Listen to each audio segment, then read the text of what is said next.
I promise you this, every use of force that we have that is either in the jail or on the road, we do a review. And there was nobody injured when it comes to what happened with deadly force or tased or sprayed. But an incident did happen, and there was a forcible, and there was a video, and it is unpleasant. And we have actually met with the family, which was the reason why we were late. We met with our community leaders from the Rising Star Church, from Pastor Hawkins, John L. Allen. These are our community voices and hearts. These are county ambassadors. These are people from, our Nation of Islam friends and people that are in the community, because law enforcement has to be different. And we made a claim on the parking lot in Target back in 2020 that we're going to do things different. And this is part of that evolution. So we are in process of doing a full investigation with Flint Township, Walmart, Hurley Hospital. We're only T-minus 48 hours from us knowing about it, but I can promise you this, we're going to find out what happened, what was right, what we could do different, how we move on from here. But we just had a room full of folks that some time ago that would have never happened. And there was some spirited discussion that was put out there from the undersheriff to the major to the captains, the lieutenants. We had Sergeant Crowley there. We had the whole command staff there that's working right now so we can become better. So that may generate some questions from the media, but I don't have all the answers. But I promise you this, if you know anything about Sheriff Swanson, good, bad, or different, I'm going to put it out there. I'm going to be transparent. Any questions? Have you seen the video? I have. The question is, have I seen the video? Yes. It's about 9 minutes long. Yes. And it appears to show maybe a sheriff's deputy. I'm not sure of what position Yes. the individual is punching at this individual. Is that a procedure or something that happens when police are arresting someone? So the question is, were there hand strikes and punches? And the answer to that is yes on the video.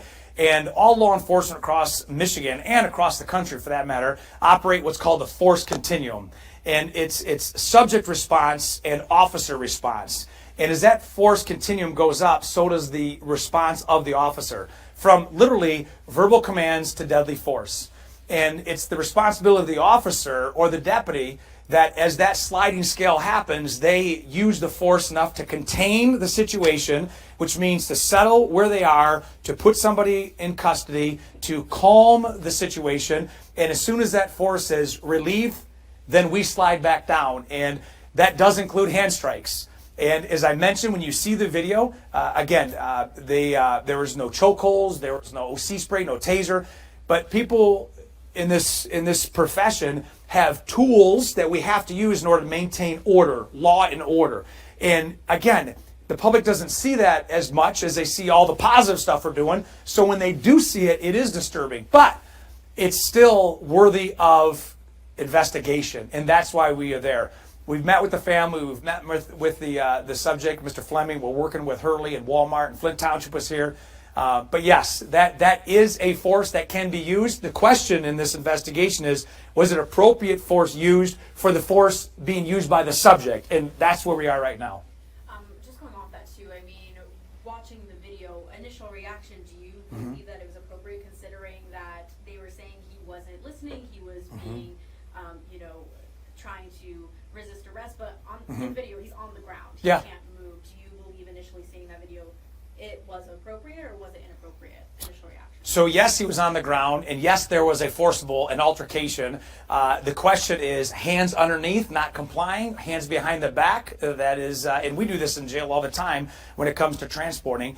The question is, all of that 9 minutes, at what point was force used and how the response was? So it very well could have been absolutely appropriate to use hand strikes versus a taser. And if that action of the subject allowed that confrontation to be resolved, then whatever force, and that's the question we just mentioned with the family, we're going to find out, and that's part of the investigation. I think, I saw one officer actually had their taser out and put it back. Remember, these decisions are being made at a micro level, and so a lot of times, review can teach us what we could have done different. But that's what we're doing right now. This is going to take a couple weeks, but we have a lot of people involved. A Michigan State Police trooper has been suspended after a video surfaced of him on social media in what appears to show the trooper punching a man who appears to be handcuffed following a traffic stop. Our Mid-MichiganNow reporter Alexis Ware has been taking a close look at this video, joining us now in studio. Alexis. Well, Dave, Michigan State Police say the incident happened Monday night in Saginaw after a traffic stop. They say the suspect was allegedly driving under the influence when the stop occurred. This is video received from a man who tells us he recorded it all from his cell phone. He gave us permission to use it. We are blurring the video of people involved because at this time no charges have been filed. The Michigan State Police also confirmed to me they are investigating the incident recorded in this video. In the video, you hear police officers asking the suspect to get into the car repeatedly. You can also hear people telling the person in handcuffs to listen to troopers. It was then when the video appears to show a trooper in a bulletproof vest punch the person who appears to be in handcuffs several times. Michigan State Police say the person who appeared to punch the suspect is a 4-year veteran of the state agency. In the video, you see and hear an officer go towards the camera after the suspect is placed in the police car to explain what they say happened. Now, prominent leaders in the Saginaw community are speaking out against what happened Monday night. It was very disturbing to see an officer strike an individual. Despite the situation and the circumstance, they were trying to make an arrest or complete an arrest, but there's a real question of whether or not, what we saw in that video was warranted. I think if an arrest is in progress and you've been explained your rights and you've been explained why you were stopped and why the arrest is necessary, I encourage people to go ahead and comply. And seek their rights once they get jailed. Now, State Police Colonel Joe Gasper released a statement saying, in part, department policy strictly outlines use of force and consistent with training troopers receive, specifically prohibits the use of force that is objectively unreasonable or excessive in any scenario, end quote. MSP did not specifically say if the actions taken by the state trooper were against that policy.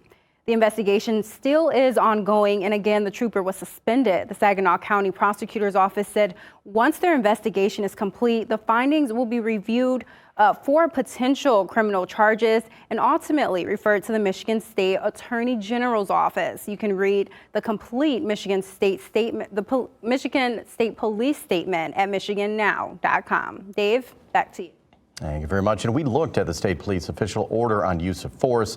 Section 711C says, quote, enforcement members shall only use force which is objectively reasonable under the totality of the facts and circumstances to overcome a subject's resistance, to make an arrest or maintain proper custody of a prisoner.